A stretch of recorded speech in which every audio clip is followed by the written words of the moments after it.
Last lecture में कहाँ तक किया है?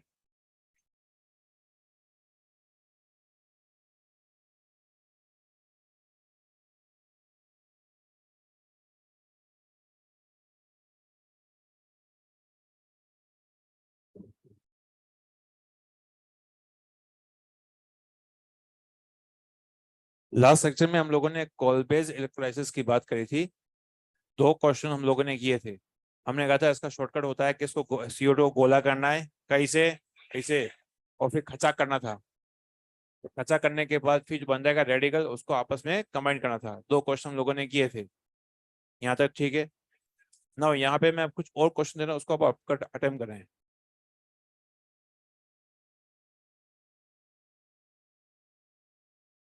थर्ड क्वेश्चन,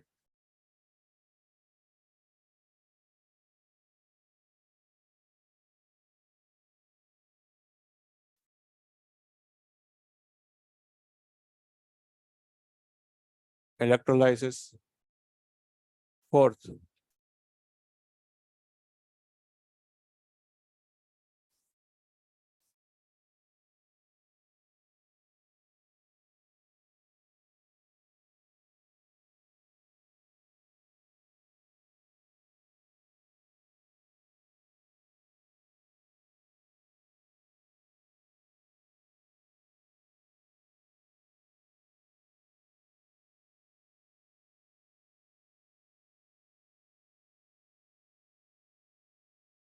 चलिए।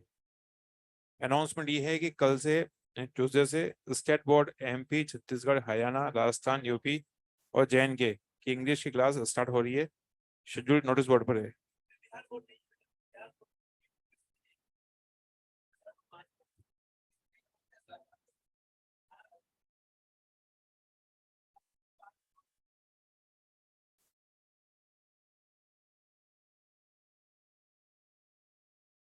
लिखो इसको।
शुरुआत करते हैं इसके अंदर।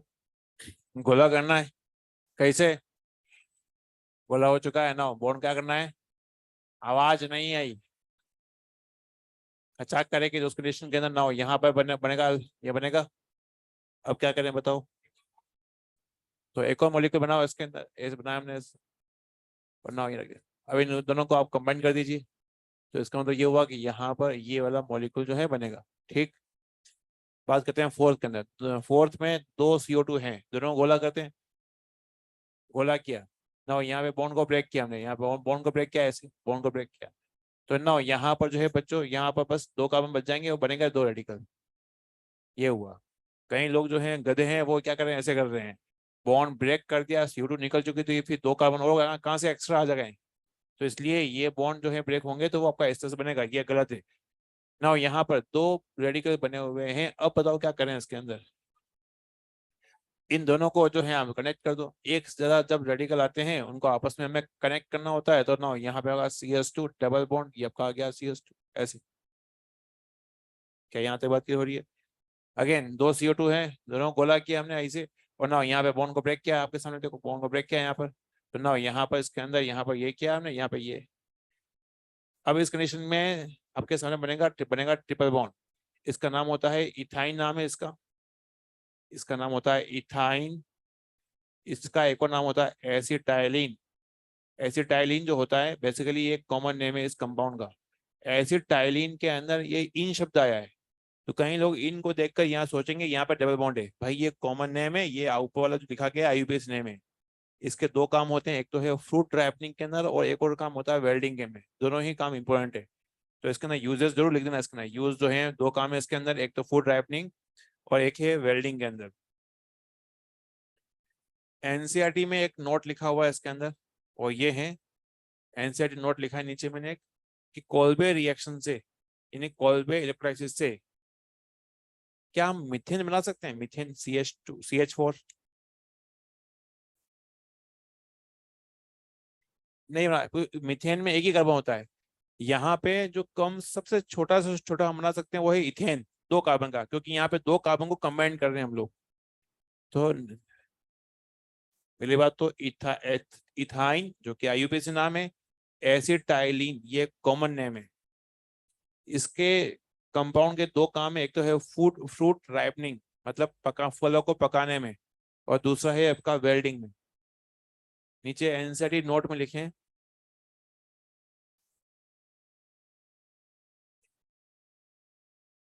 बाई कोल्बे इलेक्ट्रोलाइसिस लिखें, by Kolbe electrolysis.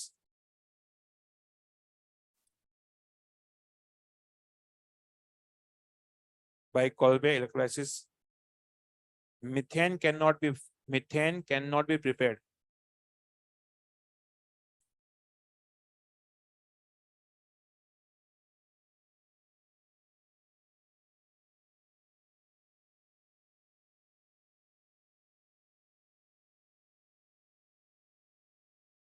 methane cannot be prepared।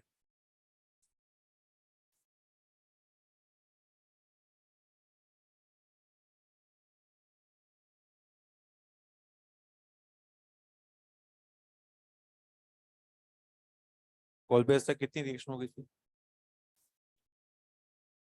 Wurtz reaction हुई थी, कोलबेस इलेक्ट्रोलाइसिस हो गई, तो ये कौन सी होगी?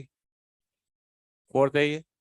अब ये सब लोग एक बार देखो, पहले तो मैं समझा रहा हूँ, ये सेकंड लास्ट रिएक्शन है, उसके बाद फिर एल्केन की प्रॉपर्टीज की बात करेंगे हम लोग। डी कार्बोक्सिलेशन का मतलब होता है CO2 का रिमूवल। बोलो आप लोग, रिमूवल ऑफ CO2। क्या यहाँ तक बात क्लियर है? तो पहली बात, पूरे ऑर्गेनिक के अंदर CO2 को हटाने के दो ही तरीके हैं। पहला तरीका तो है आप या तो सोडा लाइम, इसका नाम होता है यहाँ पर NaOH को बोला गया सोडा, और लाइम का मतलब होता है यहाँ पर CaO कैल्शियम ऑक्साइड, लाइम। एक होता है लाइम वाटर, वो होता है कैल्शियम हाइड्रोक्साइड। एक होता है लाइम स्टोन, उसको बोलते हैं हम लोग कैल्शियम कार्बोनेट। तो सोडा लाइम की प्रेजेंस में जब हीटिंग करते हैं तो ये जो है आपका वो CO2 रिलीज कर देता है। ठीक। दूसरी चीज कि आप दूसरा एक और तरीका होता है कि आप हीटिंग करो, स्ट्रॉन्ग हीटिंग करेंगे तो CO2 निकल जाता है।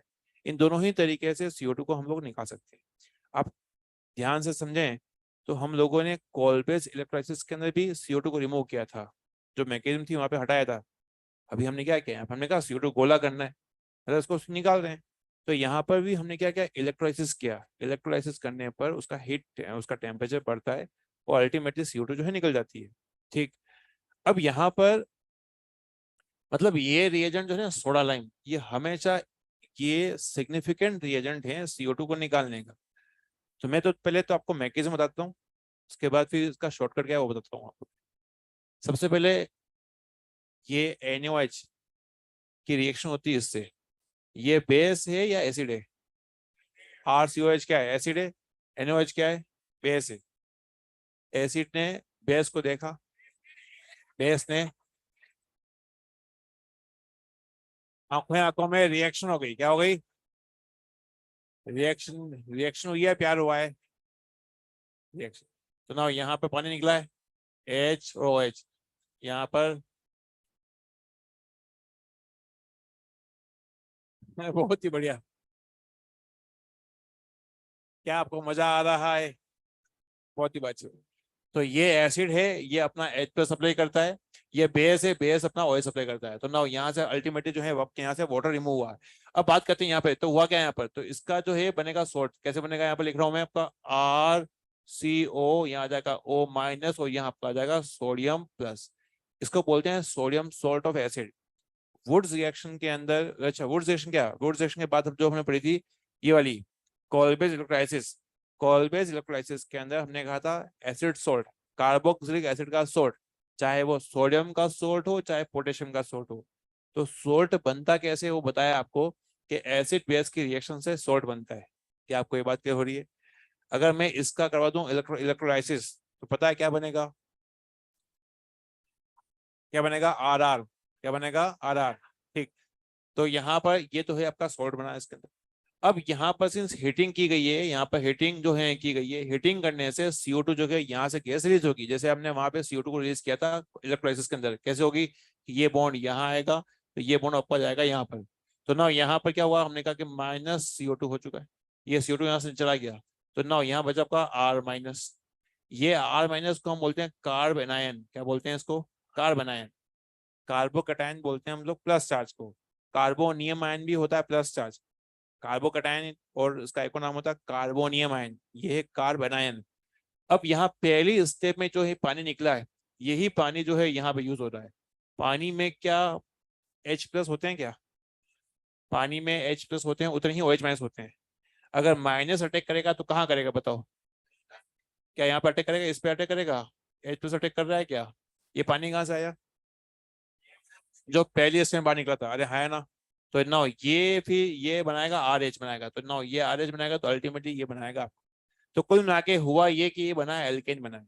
तो किसी भी कार्बोक्सिलिक एसिड को आप सोडा लाइम के साथ गर्म करते हो तो अल्टीमेटली एल्केन बनता है। ये CO2 जो है उसको एब्जॉर्ब करने के लिए लाइम होता है, तो कैल्शियम कार्बोनेट बनता है। कैल्शियम कार्बोनेट बनता है पहले, फिर बाद में उसी के साथ NaOH अगेन रिएक्शन कर लेगा और अल्टीमेटली जो है Na2CO3 बना लेगा। ठीक। अब ये जो बना है, इस रिएक्शन में ये आपको मैकेनिज्म जो बताई गई है, ये मैकेनिज्म से मतलब ये है कि इस रिएक्शन का इंटरमीडिएट जो बनता है वो होता है माइनस चार्ज। क्या बनता है? Minus charge. वो इसको मैं लिखूंगा मैं, लेकिन क्वेश्चन करना है, क्वेश्चन करने में ये हम लोग नहीं लिखते हैं, सीधा शॉर्टकट से करते हैं। यहाँ पर पहले क्वेश्चन का आंसर मैं बता रहा हूँ, उसके बाद बाकी के आप लोग करेंगे। जब भी ऐसा लिखा हुआ आता है सोडा लाइम, तो हमें सीधा CO2 को निकालना होता है। क्या निकालना होता है? तो CO2 गोला करना है, कैसे करें? सीधा गोला किया हमने तो ना CO2 हट जाएगा यहाँ पर, ये H यहाँ जुड़ जाएगा, तो यहाँ आ जाएगा CH3, यहाँ आ जाएगा आपका CH3। मैकेनिज्म बताई, लेकिन मैकेनिज्म से क्वेश्चन किया अपन ने नहीं, अपन ने क्या अप्रोच से क्या शॉर्टकट से किया, उससे फायदा ये रहेगा क्वेश्चन जल्दी जल्दी भी अपने होंगे। और ये जो समझा है अभी अपन ने, इसको अपन अप्लाई करेंगे क्वेश्चंस के अंदर। वो कैसे करते हैं आगे चलते हैं। इन सब के जो है आप लोग जो है सोचना है, ये थर्ड वाला क्वेश्चन बड़ा अच्छा क्वेश्चन है। इसमें पूछा गया कि इसके कितने सबस्ट्रेट बनेंगे, आप लोग इसको एक बार कॉपी करो।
नंबर 2, नंबर 3, नंबर 4 क्वेश्चन करना है आपको।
क्वेश्चन नंबर 2 हो गया। गोला करें इसको, गोला किया, ये आपका एच लग जाएगा यहाँ पर, इसका मतलब युवा के यहाँ बनेगा बेंजीन। यहाँ तक ठीक है। क्वेश्चन नंबर 3 में कितने पॉसिबल कंपाउंड है ये बन सकते, तो इसका आंसर है 2। इसका आंसर है 2। तो जिन लोगों ने एक बनाया वो देख लीजिए कैसे बनाना है। CH3 CH2 now CH2 now आपका ये COH, ठीक है, इससे बन सकता है। तो गोला करेंगे तो क्या बन जाएगा, ये वाला कंपाउंड। तो जो गोला किया है उससे, गोला किया है उससे फिर ये बन जाएगा प्रोडक्ट, ठीक है, ये तो ठीक है। एक और कंपाउंड बन सकता है, वो ये है आपका ये CH3 CH3 और नाउ मैं यहाँ लगा दूं COH। ये तो यहाँ से CO2 को अपन हटाएंगे तो ना CO2 गोला करेंगे, CO2 को राउंड ऑफ करेंगे तो ये H यहाँ लग जाएगा, तो अल्टीमेट ये बन जाएगा। इन दोनों ही कंपाउंड के डीकार्बोक्सिलेशन से इस कंपाउंड को हम लोग अचीव कर सकते हैं। आपको समझ में आ रहा है? जी हाँ। हाँ हाँ, एक से ज्यादा, लेकिन यहाँ पर जब भी हम बात करते हैं तो मोनो डीकार्बोक्सिलेशन की बात करते हैं। ज्यादा फिर तो फिर 6 लगा दो, कहाँ दिक्कत आ रही है, दोनों लगा दो, फिर आंसर तो बहुत सारे आएंगे। 2 आपका आंसर आ गया, कितने यहाँ पर इसके अंदर ये ए में क्या बनेगा, 2 व्यंजन बन जाएगी। यहाँ पर ए में क्या बनेगा,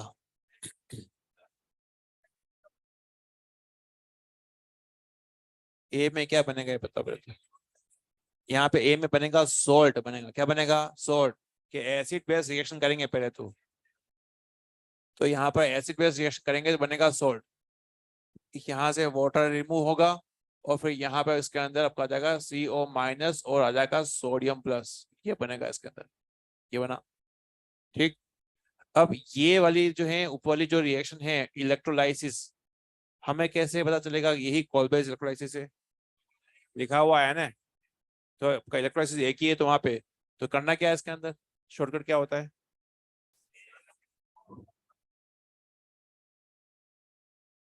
देखो मैंने कहा ना कि GOC2 टफ उनके लिए हो जाती है जो मैकेनिज्म, वो सोचते हैं कि मैकेनिज्म से क्वेश्चन सॉल्व होता है, भाई ऐसा नहीं है। मैकेनिज्म्स हैं वो तो सीखने के लिए कि हाँ यहाँ पे कैसे, अगर कॉलबे इलेक्ट्राइसिस जो है अगर हमें मैकेनिज्म देख रखी पता है कि हाँ रेडिकल के थ्रू होती है, ठीक बात।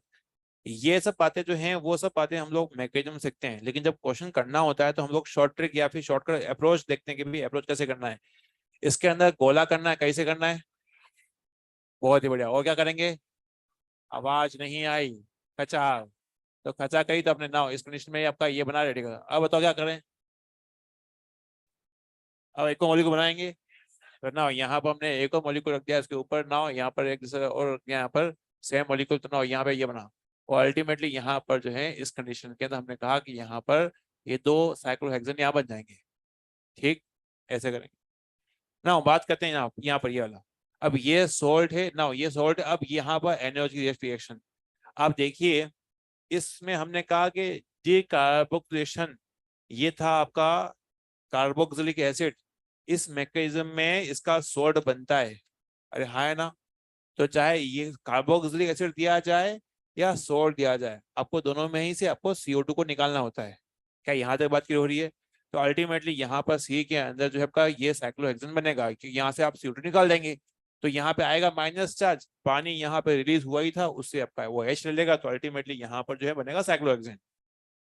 इसका मतलब क्या हुआ? इसका मतलब ये हुआ कि चाहे कार्बोक्सिलिक एसिड दिया हो, चाहे या उसका सोल्ट दिया हो, दोनों का ही दोनों को ही अगर सोडा लाइम की प्रेजेंस में हीट करेंगे तो अल्टीमेटली जो है आप वहां पे दोनों ही जगह से आप CO2 को रिमूव करेंगे। उम्मीद करता हूँ आपको समझ में आ रहा होगा। अब यहाँ पर 2 पॉइंट लिखवाने हैं इस कंडीशन के अंदर। सुनिए एक बार। तो पहला पॉइंट हमने लिखा कि इंटरमीडिएट जो है वो माइनस चार्ज है। ये माइनस चार्ज का जो लिखा है उसका उसका इंपोर्टेंस है। पहली बात यहाँ पर इसका क्या इंपोर्टेंस है, तो क्वेश्चन ऐसा आता है, find rate of D carboxylation. Rate of D carboxylation, पहली बात रेट का मतलब क्या होता है? इसका मतलब होता है स्पीड। इन दोनों ही कंपाउंड में हम लोग CO2 को रिमूव करना है। क्वेश्चन क्या है सुनो, इन दोनों ही कंपाउंड में हमें CO2 को रिमूव करना है। कौन से कंपाउंड से जल्दी से CO2 रिमूव हो जाएगी?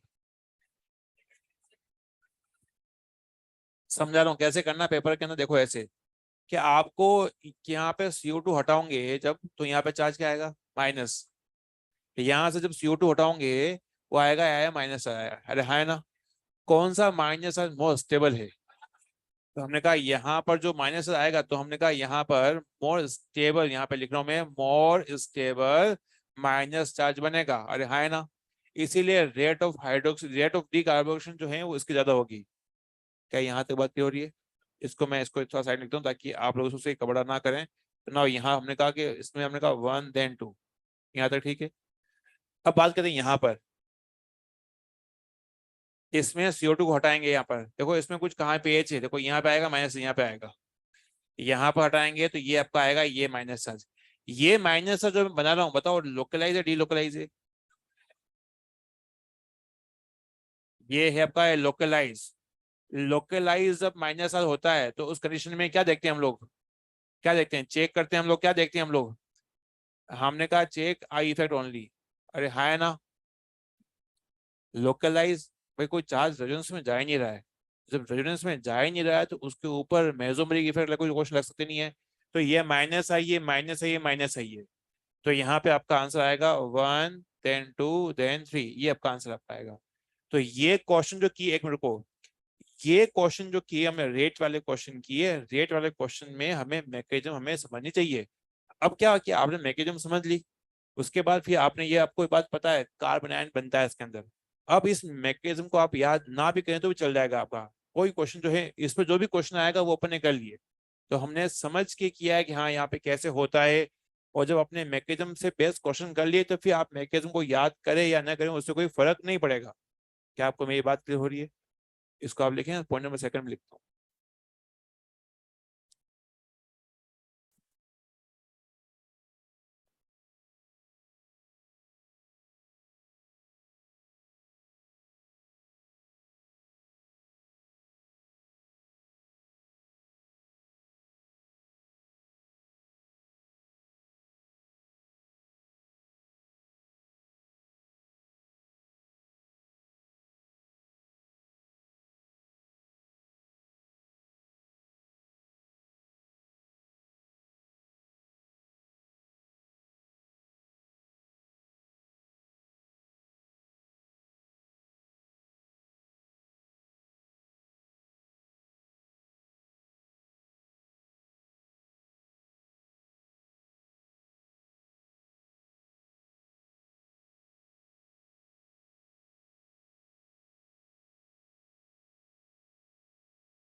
पॉइंट नंबर 2 में अगर मैं यहाँ से CO2 को रिलीज करता हूँ तो यहाँ पे चार्ज क्या आएगा? क्या ये -4 रेजोनेंस स्टेबल होगा या नहीं होगा? होगा, क्योंकि -4 कार्बन से जाएगा ऑक्सीजन पर। तो इसीलिए ये कंपाउंड, जैसे मैं कह था कि CO2 निकालनी है तो सोडा लैम की जरूरत पड़ती है। इस कंपाउंड में -4 हाईली स्टेबल होता है, तो इसके अंदर सोडा लैम लेने की जरूरत ही नहीं है आपको। सीधा हीटिंग करेंगे तो ना ये यहाँ से CO2 निकल जाएगी, अल्टीमेटली ये बन जाएगा, ये आपका ये H यहाँ लग जाएगा तो RCO बन जाएगा, वो बनेगा CO2। इस केस में आपको सोडा लाइम लेने की जरूरत ही नहीं है। इसका नाम है बीटा कीटो एसिड। ये अल्फा बीटा की जो नाम है वो IUPAC वाले नहीं है, ये कॉमन नेम वाले हैं। कोई भी फंक्शन होता है उसके पास वाले कार्बन को बोलते हैं हम लोग अल्फा कार्बन। डबल बॉन्ड के भी पास वाले कार्बन को बोलते हैं अल्फा कार्बन। ये हमने बातें नोट कर रखी हैं। तो ये इसका सेकंड मेथड, ये रुको। उसके बाद में जो फिफ्थ मेथड है वो है, ये लास्ट मेथड है, इसके बाद भी हम लोग प्रॉपर्टीज के बाद इसमें कुछ क्वेश्चन करने वाले हैं हम लोग। एक शब्द आया था पहले भी, गिरना रिएजेंट। गिरना रिएजेंट एक न्यूक्लियोफाइल होता है। गिरना रिएजेंट को RMgX भी लिखते हैं और फिनाइल MgX भी लिखते हैं। ठीक। नाउ यहाँ पर मैग्नीशियम और R, मैग्नीशियम एक मेटल है क्या? ये मैग्नीशियम, तो मैग्नीशियम जो होता है यानी मेटल जो होता है वो इलेक्ट्रॉन सप्लाई करता है, सप्लाई करेगा। तो इस R पे चार्ज आएगा माइनस चार्ज। यहाँ पर फिनाइल पे आएगा माइनस चार्ज, क्योंकि यहाँ पर मैग्नीशियम सप्लाई करेगा। तो 12th NCERT में एक बात लिखी हुई है, मैं बता दूं वो क्या लिखी हुई है, कि MgX के बीच में जो बॉन्ड है वो है आपका प्योर आयनिक बॉन्ड है, प्योर आयनिक बॉन्ड है। ठीक है, प्योर आयनिक बॉन्ड है। और बात करते हैं यहाँ पर इसके अंदर RMg के बीच में जो बॉन्ड है वो है पोलर कोवलेंट बॉन्ड है। ये पोलर कोवलेंट बॉन्ड क्यों है ये? हाँ, क्योंकि ये बॉन्ड में दोनों की पोलरिटी में फर्क है। मैग्नीशियम इलेक्ट्रॉन सप्लाई कर रहा है, R पे चार्ज क्या आया? नेगेटिव। R के पास इलेक्ट्रॉन बढ़ चुके हैं, तो ये माइनस चार्ज है। इसी वजह से ये न्यूक्लियोफाइल था। जिसके पास माइनस चार्ज आ जाता है, जिसके पास जो भी स्पीशीज इलेक्ट्रॉन रिच होती है वो होती है न्यूक्लियोफाइल। पहली बात तो गिरना रिएजेंट का फॉर्मूला ये होता है, ये दोनों में से कोई भी फॉर्मूला हो सकता है। क्या ये फॉर्मूला आपको दिख रहा है? दूसरी बात जो बताई मैंने कि RMg का बॉन्ड जो है वो कोवेलेंट बॉन्ड है, लेकिन उसमें आती है पोलरिटी। मैग्नीशियम और जो हेलोजन है उनके बीच में जो बॉन्ड होता है वो होता है आयनिक बॉन्ड। क्यों आप पढ़ते नहीं हो? NaCl में क्या होता है? MgCl2 में क्या होगा? आई पान जानते हो ना आप? तो ये इन दोनों के बीच में जो बॉन्ड बनेगा वो बनेगा आपका आयनिक। ये जो बॉन्ड बनता है वो होता है कोवेलेंट, लेकिन ये कोवेलेंट नहीं है, पोलर कोवेलेंट है, क्योंकि यहाँ पर जो है दोनों के ईएन में फर्क है। फिर लिखा है गिरना reagent react with active hydrogen. ये एक्टिव हाइड्रोजन का मतलब होता है स्ट्रॉन्ग हाइड्रोजन, मतलब sulphur, triple bond, oxygen, nitrogen और हेलोजन से लगा हुआ हाइड्रोजन जो होता है उसको बोलते हैं स्ट्रॉन्ग से। मैं एग्जांपल दूंगा। सल्फर, बोलो, ट्रिपल बॉन्ड, ऑक्सीजन, नाइट्रोजन और हेलोजन, इनसे लगा हुआ जो भी हाइड्रोजन होगा उसको बोलेंगे स्ट्रॉन्ग एच। अब ये कैसे? क्योंकि ये सब जो है एच जो आपका आएगा वो सब के पास आएगा प्लस चार्ज, तो यह गिरना रीजन का माइनस चार्ज इन एच को खा जाएगा। वो भी हम क्वेश्चन करते हैं, इसको आप लोग लिखें।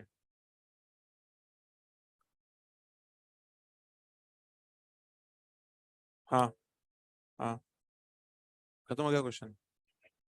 11th मैंने कहा ना, हाइड्रोकार्बन चैप्टर जो है वो 11th में, तो वो इतना डिटेल में नहीं दे रखा है उन्होंने। एनसीईआरटी ने तो बस कुछ लाइन लिख दी और खत्म कर दिया है। तो ऑर्गेनिक में जब भी क्वेश्चन आते हैं तो हम बोलते हैं कि वो एनसीईआरटी आता है, लेकिन एनसीईआरटी इसके लाइन से आता है तो वो अंदर डीप में जाके क्वेश्चन पूछता है। तो उस कंडीशन के अंदर हमें कुछ चीजें मेंशन करनी होती है, कुछ क्वेश्चन सोल्व करने होते हैं। उसने हार्डली एक एक एग्जाम्पल दे रखा है।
इधर गिरनार रिएजेंट को एक्टिव एच जो है उसके साथ वो रिएक्शन करता है। अब एक्टिव एच मतलब कुल मिला के गिरनार एजेंट को एक्टिव एच बहुत पसंद है। जब भी मिलेगा खा जाएगा, उसको क्या करेगा, खा जाएगा।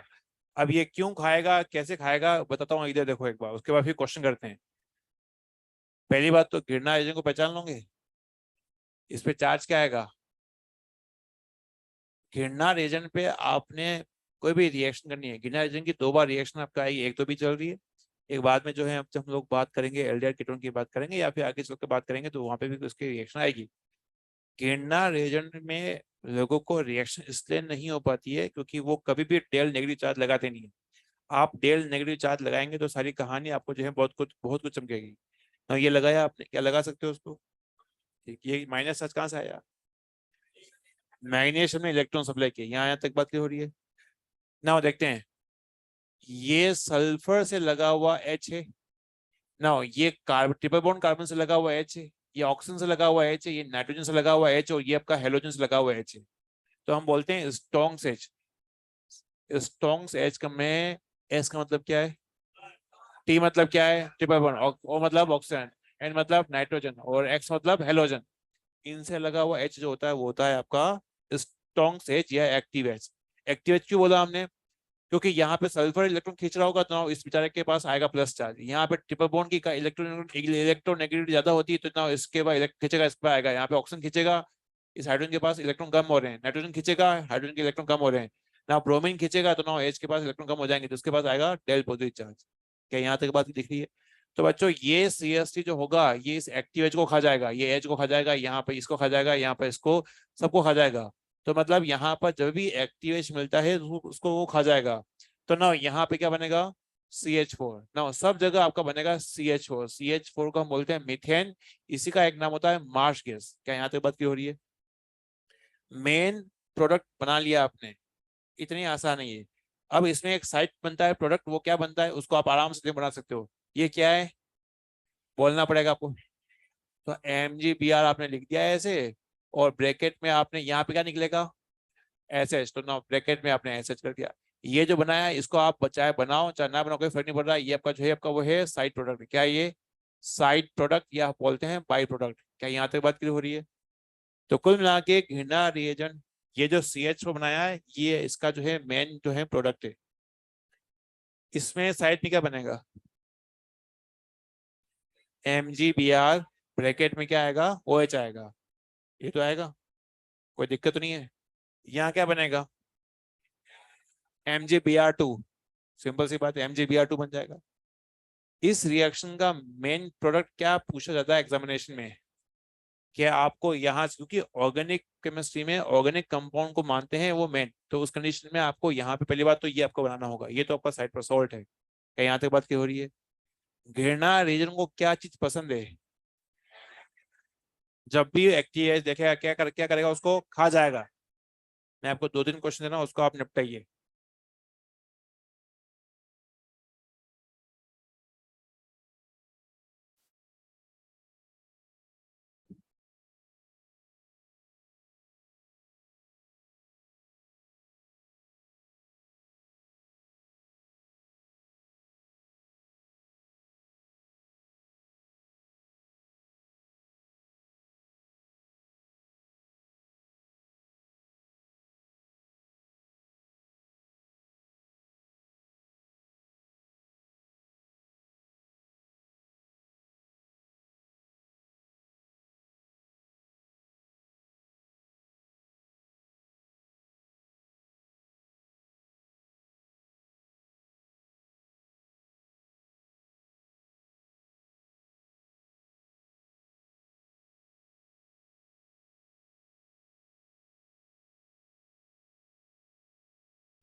नहीं उखड़ रहा है।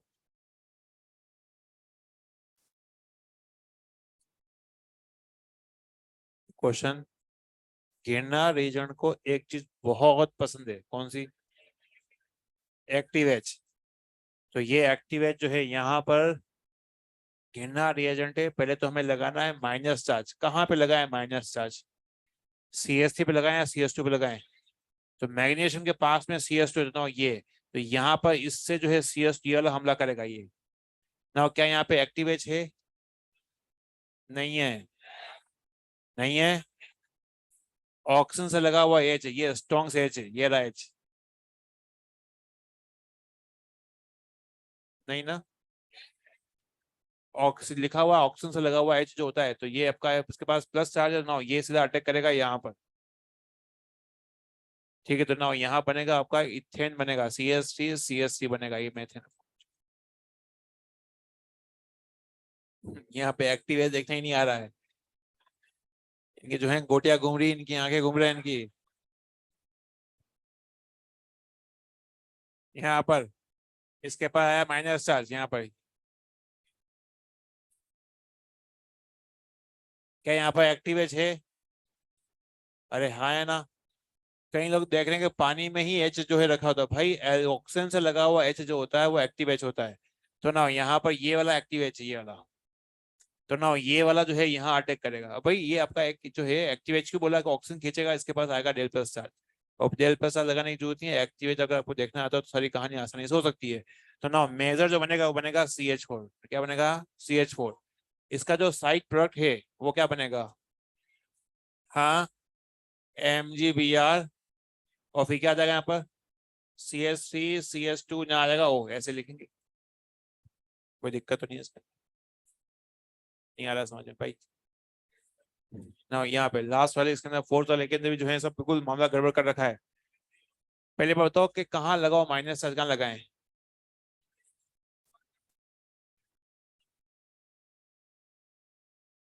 गिरना रिएजेंट में अगर माइनस चार्ज लगाते हो तो फिर वो जीवन सुखी रहेगा। नहीं तो फिर तुम जो है उसको बस देखोगे और पेन चलेगा नहीं। मैग्नीशियम जहाँ पे आता है उसके पास में इलेक्ट्रॉन सप्लाई करता है मैग्नीशियम। तो इस कार्बन में चार्ज क्या आता है? Negative charge. तो ना यहाँ पर ये पूरा अटैक करेगा यहाँ पर। क्या पानी में H+ है क्या? क्या एक्टिव एच है क्या यहाँ पर? तो हमने कहा ये आपका अटैक करेगा यहाँ पर। कुल मिला के बनेगा बेंजीन। बेंजीन बनेगा। क्या आप साइड प्रोडक्ट बना सकते हो? साइड प्रोडक्ट क्या बनेगा? MgBr और फिर ब्रैकेट में आ जाएगा OH आ जाएगा। ये बन गया साइड प्रोडक्ट। यहाँ तक ठीक है। अभी एक और क्वेश्चन देता हूँ, तो फिलहाल सुनो, देखो यहाँ पे। तो पहली बात, हमें स्ट्रॉन्ग एच देखना होता है, मतलब आपको कुछ नहीं करना है, आपको सल्फर से लगा हुआ, ट्रिपल बॉन्ड से लगा हुआ, ऑक्सीजन से लगा हुआ, नाइट्रोजन हेलोजन से, नाइट्रोजन और हेलोजन से लगा हुआ एच जो है उसको गोला किया आपने। इधर इधर गोला करें, जहाँ ये पूरा इसको गोला करना है, इधर इनको गोला करना है, इनको बस मिलाना ही तो है। समझ में आ रहा है? यही ये वाली जो रिएक्शन है ये गिना रीजन की है जिससे एल्केन बनता है। ठीक ना। यहाँ पर प्रिपरेशन ऑफ GR, यहाँ पर मैं तरीका बता रहा हूँ आपको, तो सुनना है, कोई मैकेनिज्म नहीं है, तरीका कि भाई कैसे बनेगा। मैग्नीशियम और ड्राई ईथर जो होता है वो होता है वुड्स रिएक्शन। क्या होता है? वहां तो सोडियम ड्राई ईथर था। देखते हैं ये ड्राई ईथर क्यों लिया गया यहाँ पर। क्योंकि मैग्नीशियम जो होता है एक जो है वो भी एक एक्टिव मेटल है। एस ब्लॉक के एलिमेंट जो होते हैं वो काफी रिएक्टिव होते हैं। इसीलिए उनको उनकी रिएक्टिविटी को कंट्रोल करने के लिए हम लोग एक इनर्ट सॉल्वेंट मिलाते हैं। इनर्ट का मतलब होता है नॉन रिएक्टिव। तो ये ड्राई ईथर केवल जो है रिएक्शन को कंट्रोल करने के लिए। क्या यहाँ तक बात क्लियर हो रही है? अब ये जब किसी भी हेलाइड के सामने लिया मैग्नीशियम, सोडियम ड्राई ईथर भाई लोगों वुड रिएक्शन में आता है। ये मैग्नीशियम ट्राइथर जब भी लिखा हुआ आएगा ये घिरना रीजन की प्रिपरेशन को शो करेगा। किसको शो करेगा? और बड़ा आसान है। मैग्नीशियम जो होगा वो कार्बन हेलोजन के बीच का जो बॉन्ड है उसमें जाकर जो है आपका ये लॉन्च हो जाएगा। क्या हो जाएगा? तो ना ये आपका जो है यहाँ पे आप जाकर जो है बीच में जाकर जो है आपका लॉन्च हो जाएगा। ना ये आपका अगेन मैग्नीशियम है आपका, जाके यहाँ बीच में जाके लॉन्च हो जाएगा यहाँ पर। तो यहाँ पे आपका लिखा R और यहाँ Mg और ये आपका आ जाएगा X। ना यहाँ आपका आ जाएगा फिनाइल और ये आपका आ जाएगा MgX। कोई दिक्कत नहीं है आपका? ये मैग्नीशियम और यहाँ पे मैग्नीशियम वो कार्बन हाइड्रोजन के बीच में जाकर जो है लॉन्च हो जाएगा। क्या यहाँ तक बात क्लियर हो रही है? तो GR बन चुका आपके सामने। अब क्वेश्चन कैसे आता है, मैं क्वेश्चन दे रहा हूँ, देखते हैं कितने लोग कर पाते हैं उसको सही से। लिखो।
हो चुका है क्वेश्चन।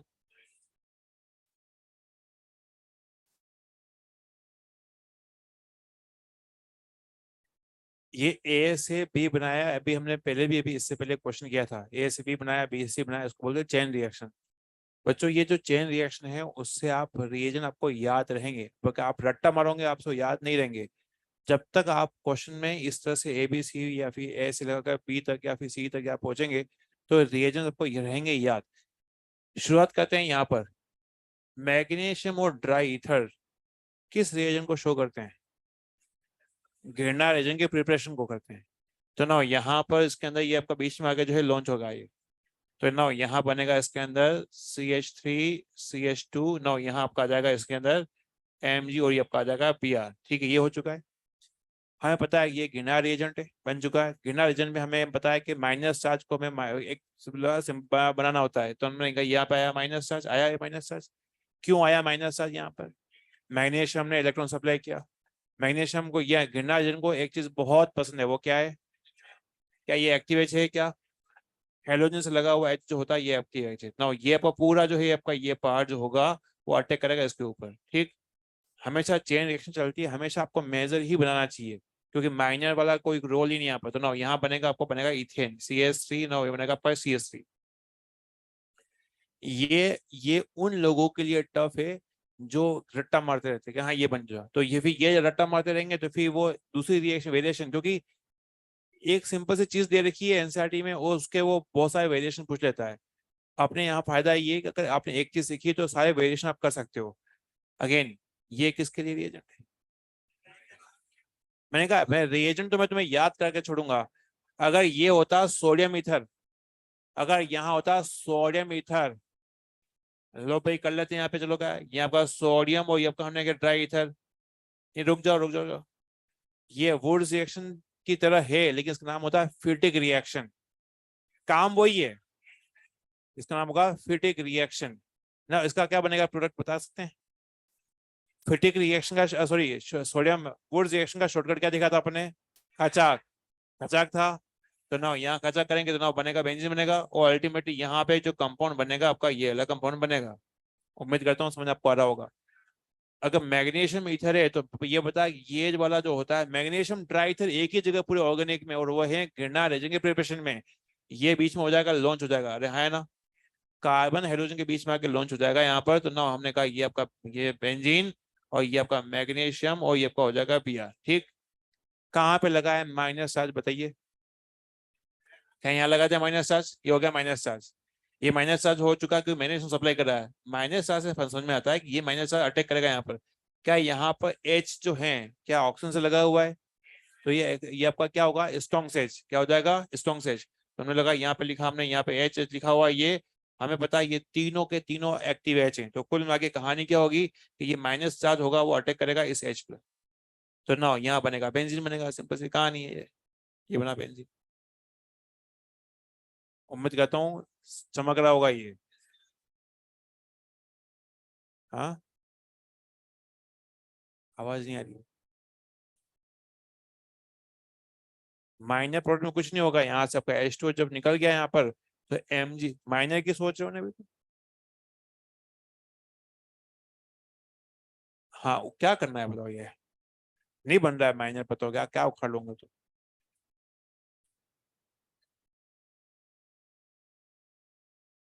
बड़ी चिंता है तेरे को माइनर प्रोडक्ट की?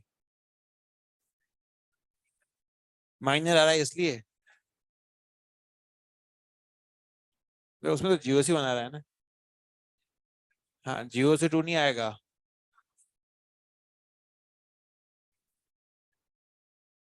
एक तो रुक जाओ, तुम कुछ क्वेश्चन में तो ऐसी भयंकर भयंकर मिस्टेक कर रहे हो, जिसका हम मतलब इतना ब्लंडर कर रहे हो कि इसके अंदर तुम लोगों को जो है ना, इतने सारे एग्जाम्पल करने के बाद मुझे मुझे लगता है वो ये कि हर क्लास में एक दो क्वेश्चन जो है कैटायन की स्टेबिलिटी के, एनायन की स्टेबिलिटी के होने चाहिए, ताकि क्या होगा कि तुम लोगों को तुम्हारे जो है नहीं तो वो भूल भुला मैं। हम्म, अभी वहां पे जो है अभी एक जो ये आपका फिलहाल आपको जो एक टेस्ट दिया था ना आपको मैंने, क्विज क्विज, अब क्विज के अंदर उस भाई से कहाँ गया, सरदार कहाँ चला गया, ये रहा, उसने सही आंसर चिपका रखे। तो कई लोगों को जब आंसर देखते हैं लगता है हाँ ये सही है बिल्कुल। RS की स्टेबिलिटी में ऑक्सीजन के ऊपर प्लस चार्ज है, ऑक्सीजन के 3 बॉन्ड है, वो स्टेबल होगा या नहीं होगा? मैं कहते रहा हूँ तुम्हें, कई लोग जो है इसको इनको चमकता ही नहीं है। RS के स्टेबिलिटी में 4 रूल है, उन 4 रूल से क्वेश्चन को बना दो, लोगों को चमकता ही नहीं है अभी तक। तो भाई ऐसा है, तुम्हारा तुम हाँ को ना को उसे तुम्हारा प्रोसेस देने वाला नहीं हूँ। हर क्लास में हम लोग थोड़ा सा रिवीजन करते हुए 2 क्वेश्चन या 3 क्वेश्चन रखेंगे कैटायन के स्टेबिलिटी, बताओ कि कौन सा कैटायन स्टेबल है, उसे टच में भाई मुंह से पेन बाहर निकाल दो बेटा।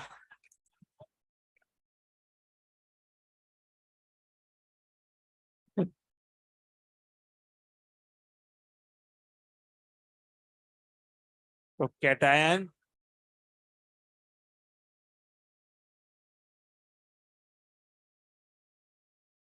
Cation anion acidic stain basic stain, ये 4 एप्लीकेशन ऐसी है जो कि काफी इंपॉर्टेंट है। और कैटायन और एनायन की स्टेबिलिटी जो है वो काफी इंपॉर्टेंट है, तो आपको एटलीस्ट नोट्स रिवाइज करना है। क्या कह रहा हूं मैं? कैटायन की स्टेबिलिटी क्या देखते हैं पहले? रेजोनेंस, फिर हाइपर कॉन्जुगेशन, फिर इंडक्टिव।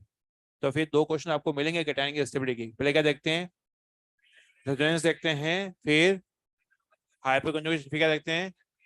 ठीक है, चलिए बात करते हैं यहाँ पर। तो एल्केन की प्रिपरेशन हो चुकी है। अब बात करते हैं एल्केन की प्रॉपर्टीज की बात करते हैं। देखिए एल्केन की प्रॉपर्टी, इधर इधर सुनना है पहले तो आपको अभी एक बात। एल्केन की प्रॉपर्टीज जो हैं उसके अंदर पहली रिएक्शन आपके सामने आती है जो कि मेन रिएक्शन है, वो है फ्री रेडिकल सब्स्टिट्यूशन रिएक्शन। तो पहली बात तो यहाँ पर ये सब्स्टिट्यूशन का मतलब क्या होता है पता है आपको। उसका मतलब होता है रिप्लेसमेंट। क्या होता है, रिप्लेसमेंट। इसमें एक क्वेश्चन हमने आइसोमेरिज्म में किया था, उसका भी अपन जिक्र करने वाले हैं कि यहाँ पर रिप्लेसमेंट का मतलब है क्या यहाँ पर। तो पहला है आपका, इसके चार टाइप्स हैं। पहला है हेलोजिनेशन, मतलब H of alkene is replaced by halogen. कि किसी भी एल्केन के एच को हटाकर मैं एक्स लिख दूं तो वो है रिप्लेसमेंट। तो हम बोलेंगे ये हुआ सब्स्टिट्यूशन हुआ है। सिंस हेलोजन ने यहाँ पे सब्स्टिट्यूशन किया है तो हमने नाम बोलेंगे, इसको हम बोलेंगे हेलोजिनेशन। अगर एच को हटाकर यहाँ पे हमने लगा दिया NO2 तो हम बोलेंगे नाइट्रेशन। अगर एच को हटाकर आपने लगा दिया SO3H तो हम बोलेंगे सल्फोनेशन। तो कहने का मतलब ये हुआ एच को रिप्लेस करते हैं, कहानी को आसान करते हैं। सब्स्टिट्यूशन का मतलब क्या होता है, एच को रिप्लेस किया है मैंने और हेलोजन लगाया। क्या इतनी बात क्लियर हो रही है। पहले तो मैं आपको मैकेनिज्म सिखाऊंगा, उसके बाद कैसे क्वेश्चन को करना होता है वो क्वेश्चन की बात करेंगे। तो पहले आप लिखो ये।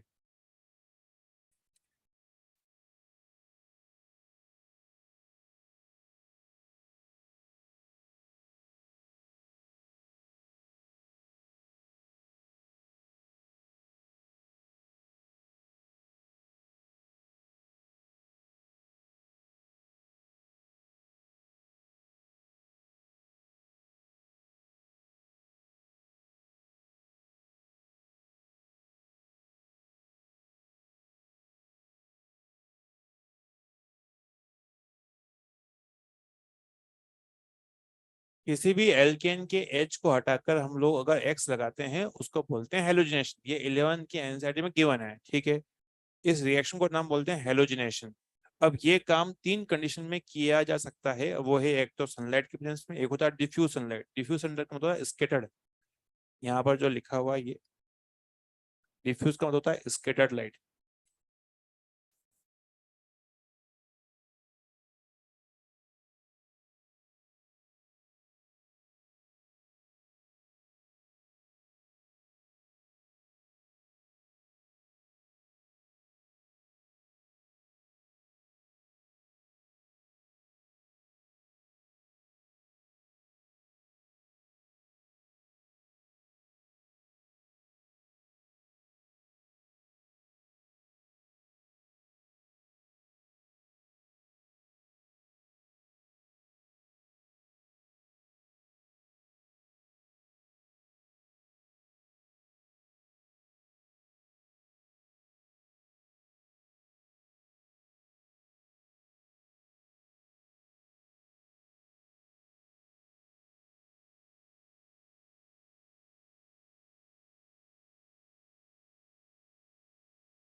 ना सभी लोग देखो इधर,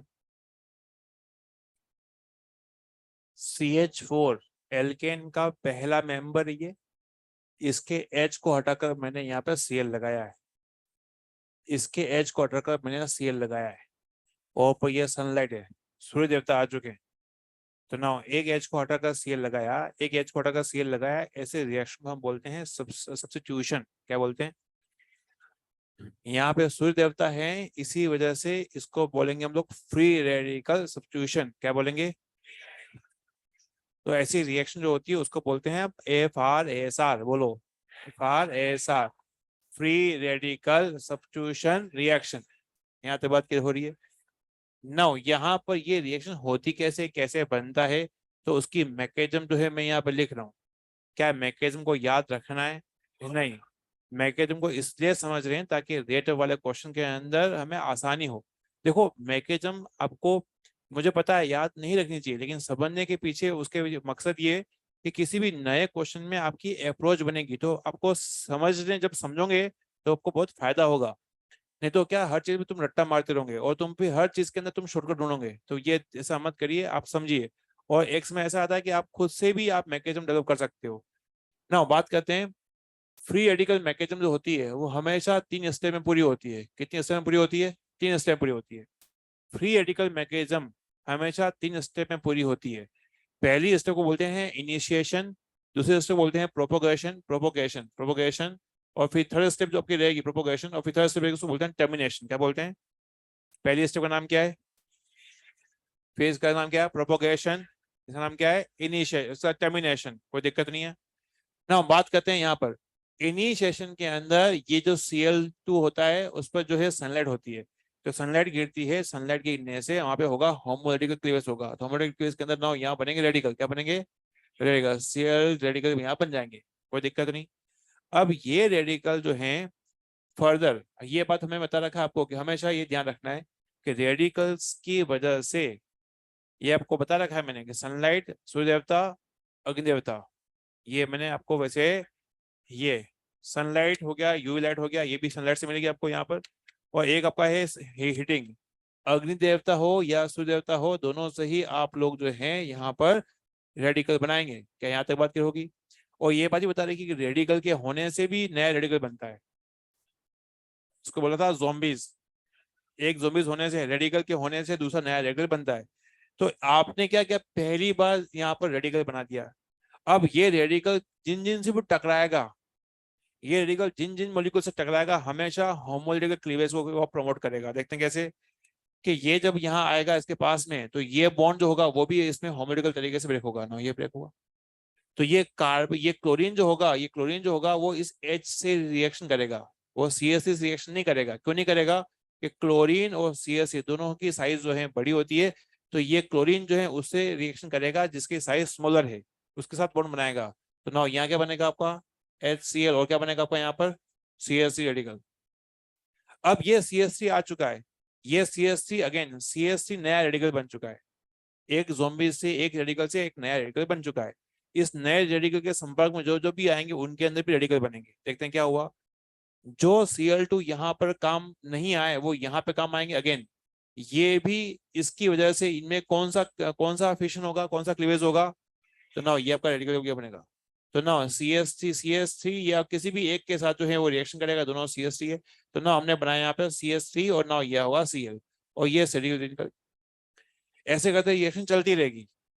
इसमें पहली बार जो हमला हुआ है उसको बोलते हैं RDS। RDS क्या पता है आपको? Rate determining step. ये होता है स्लो स्टेप होता है। ठीक, इधर इधर पहली स्टेप में रेडिकल बना, पहला रेडिकल बना। प्रोपोगेशन में नया रेडिकल से, जो एक रेडिकल से नया रेडिकल बन रहा है, लगातार ये काम चल रहा होगा, ये लगातार चलता रहेगा। जब आप इस पूरे बीकर को या इस पूरे अपरेटस को छाया में लेके आ जाओगे, क्योंकि ये धूप में चल रहा है कहानी सर, ये हो रही है सनलाइट में हो रही है, तो इसको आप शेडो में लेके आ जाओगे। उस कंडीशन में यहाँ पर शुरू होगी लास्ट स्टेप, टर्मिनेशन। कि जितने भी रेडिकल बनते हैं ये सब आपस में कंबाइन कर लेते हैं, हम लोगों ने कॉम्बिनेशन किया है। तो ना यहाँ पर ये बनता है, Cl रेडिकल बन रहा है ये वाला, वो अपने आप से रिएक्शन करेगा, तो ना बनेगा Cl2। ना यहाँ पर बनेगा आपका इसमें CH3, ना ये बनेगा आपका इथाइन बनेगा। और ये इनके आपस में भी रिएक्शन हो जाएगी, तो CH3 ना ये Cl बन जाएगा। ये मिक्सचर जो बनता है ना, सभी लोग ध्यान से सुने, ये जो मिक्सचर बनता है ये इस रिएक्शन का ड्रॉबैक है। अब ड्रॉबैक क्यों है? क्योंकि आपको बनाना था CH3Cl। क्या बनाना था? CH3Cl। लेकिन आपको देखिए यहाँ पे बाई प्रोडक्ट, यहाँ पे साइड प्रोडक्ट जो मिल रहे हैं, Cl2 भी मिल रहा है और इथेन भी मिल रहा है। तो फ्री रेडिकल मैकेनिज्म की एक बहुत बड़ी ड्रॉबैक ये होती है कि टर्मिनेशन स्टेप में जितने भी रेडिकल हैं वो आपस में जुड़ जाते हैं। कौन से रेडिकल? जो इस प्रोपोगेशन स्टेप या इनिशिएशन में जो है मिल रहे होंगे। टर्मिनेशन कब कब होता है? हमने कहा वो आपको जब भी आप रिएक्शन के लास्ट में, जब शेडो में हम शुरू करते हैं रिएक्शन को या उसको छाया में लेके आ जाते हैं, सनलाइट जब नहीं होती है तब टर्मिनेशन रिएक्शन अपने आप शुरू होती है। इन तीनों स्टेप में पहली स्टेप में यहाँ पर रेडिकल का जन्म हुआ है। क्या हुआ है? दूसरे स्टेप के अंदर रेडिकल ने नए रेडिकल को बनाया है। और लास्ट स्टेप जो थी टर्मिनेशन, उसमें रेडिकल खत्म हो चुका है। क्या यहाँ तक बात क्लियर हो रही है? तो ना पहले स्टेप में रेडिकल बनते हैं, लास्ट स्टेप में जो है रेडिकल जो खत्म हो जाते हैं, दूसरे स्टेप में एक रेडिकल से नए रेडिकल लगातार बन रहे होते हैं, उसको बोलते हैं प्रोपोगेशन। क्या आपको ये बात क्लियर हो रही है? इसको आप लोग लिखें।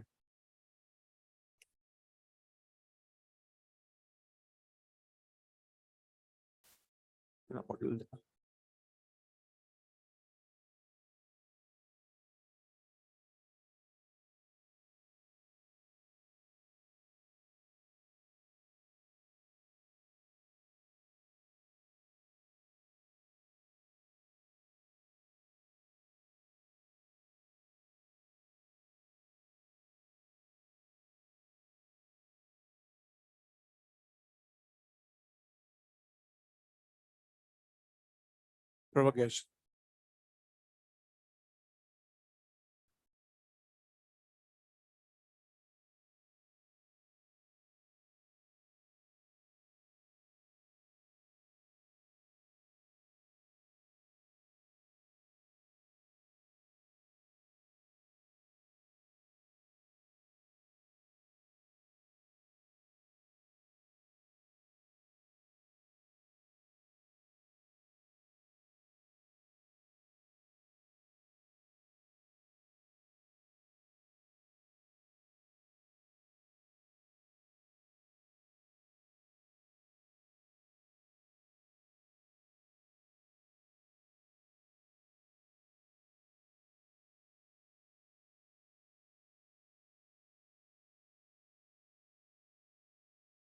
क्वेश्चन अभी तक अपन ने किए नहीं इसके।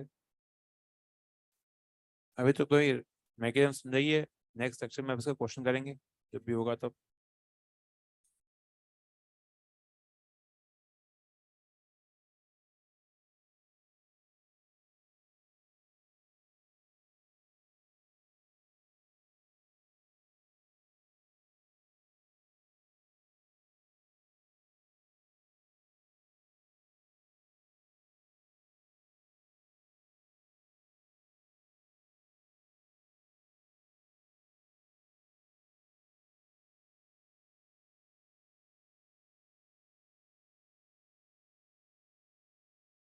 आज का होमवर्क यहाँ पे साइड में दिया है मैंने आपको करके।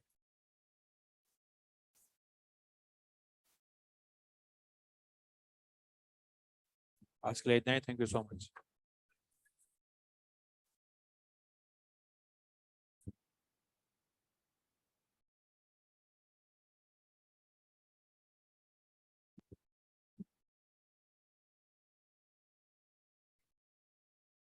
क्वेश्चन एक काम करें, लास्ट अगले लेक्चर में आप कैटायन और एनायन की स्टेबिलिटी के क्वेश्चन पढ़ के आए। ठीक है? तो क्वेश्चन जो है अगले लेक्चर में आपको मैं देता हूँ, मुझे याद रहना एक बार सरदार।